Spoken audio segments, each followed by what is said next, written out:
بسم اللہ الرحمن الرحیم۔ ناظرین السلام علیکم ورحمۃ اللہ۔ ناظرین، کتاب ہے سیرت النبی صلی اللہ علیہ وآلہ وسلم۔ ناظرین، اور واقعہ چل رہا ہے غزوہ بنو قریظہ۔ ناظرین، اس کی 5 قسطیں ہم آپ کے سامنے رکھ چکے ہیں۔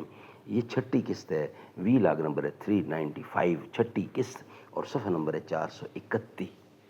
ناظرین، اس کتاب کے رائٹر ہیں مولانا صفی الرحمان مبارک پوری رحمۃ اللہ علیہ۔ اس کتاب کا ٹائٹل ہے الرحیق المختوم، سیرت النبی صلی اللہ علیہ وسلم پر دنیا بھر میں اول انعام یافتہ یہ کتاب ہے، جو ہم آپ کے سامنے روزانہ کی بنیاد پر کم از کم 1 یا 2 ویلاگ پیش کرنے کی کوشش کرتے ہیں۔ مولانا صفی الرحمان مبارک پوری الرحیق المختوم رابطہ عالم اسلامی مکہ مکرمہ کے زیر اہتمام منعقدہ سیرت النبی کے عالمی سیرت نگاری کے عالمی مقابلہ میں اول آنے والی عربی کتاب کا اردو ترجمہ۔ یسقون من رحیق مختوم، یہ لوگ سرے بمہر شراب پلائے جائیں گے۔ وَإِن تُطِيعُوهُ تَهْتَدُوا، اور اگر اس کی فرما برداری کرو گے تو راہ پاؤ گے۔ سبحان اللہ، سبحان اللہ۔ نحمدہ ونصلی علی رسولہ الکریم، بسم اللہ الرحمن الرحیم۔ اس صبح ازل انکار کی جرات ہوئی کیوں کر، مجھے معلوم کیا وہ راز داں تیرا ہے یا میرا۔ پھول کی پتی سے کٹ سکتا ہے ہیرے کا جگر، مرد ناداں پر کلام نرم و نازک بے اثر۔ رستی کے فاقوں سے ٹوٹا نہ برہمن کا تلسم، عصا نہ ہو تو کلیمی ہے کار بے بنیاد۔ ناظرین، غزوہ بنو قریظہ کا بقیہ حصہ یعنی کہ 4 قسطیں آپ کے سامنے ہم رکھ چکے ہیں، 5 قسطیں، یہ 6ٹھی قسط ہم آپ کے سامنے رکھنے جا رہے ہیں۔ اس واقعہ میں بنو قریظہ کی ایک عورت بھی قتل کی گئی۔ اس نے حضرت خلاد بن سوید رضی اللہ عنہ پر چکی کا پاٹ پھینک کر انہیں قتل کر دیا تھا۔ اس کے بدلے اسے قتل کیا گیا۔ رسول اللہ صلی اللہ علیہ وسلم کا حکم تھا کہ جس کے زیر ناف بال آ چکے ہوں اسے قتل کر دیا جائے۔ چونکہ حضرت عطیہ کرزی کو ابھی بال نہیں آئے تھے، لہٰذا انہیں زندہ چھوڑ دیا گیا۔ چنانچہ وہ مسلمان ہو کر شرف صحابیت سے مشروف یعنی مشرف اسلام ہوئے، مسلمان ہو کر شرف صحابیت سے مشرف ہوئے۔ سبحان اللہ۔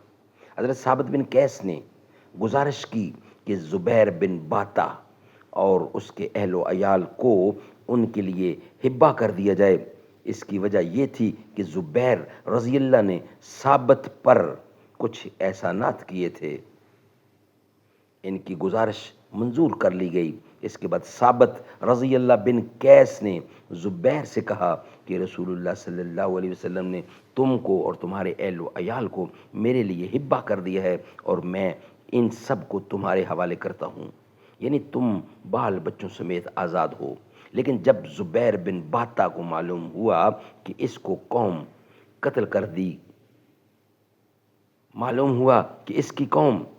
کر دی گئی ہے، تو اس نے کہا ثابت، تم پر میں نے جو احسان کیا تھا اس کا واسطہ دے کر کہتا ہوں کہ مجھے بھی دوستوں تک پہنچا دو۔ چنانچہ اس کی بھی گردن مار کر اسے اس کے یہودی دوستوں تک پہنچا دیا گیا۔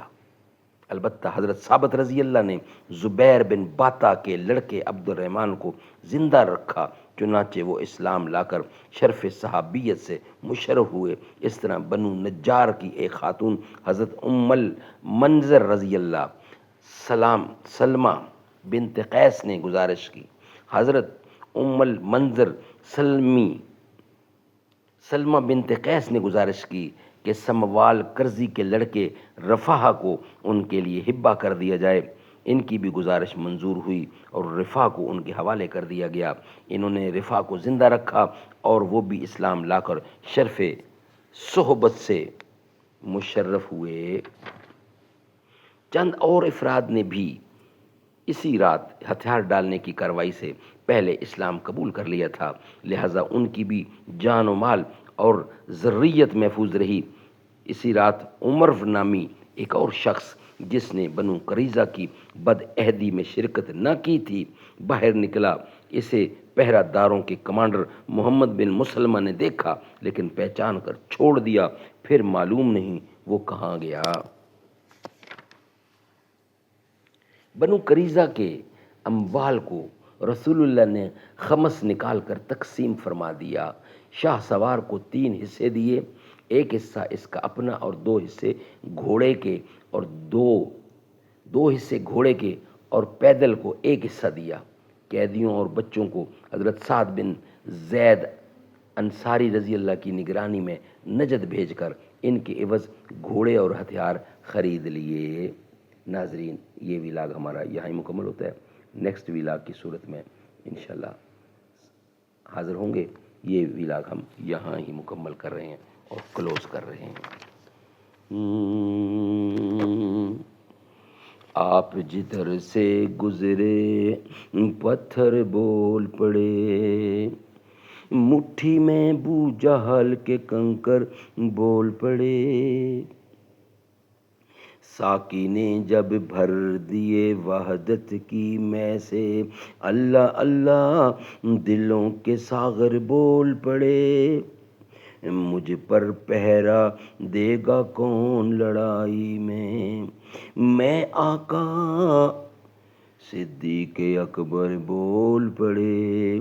غار ثور میں داخل ہوئے جو دونوں یار، مکڑی نے تن دیا جالا کبوتر بول پڑے۔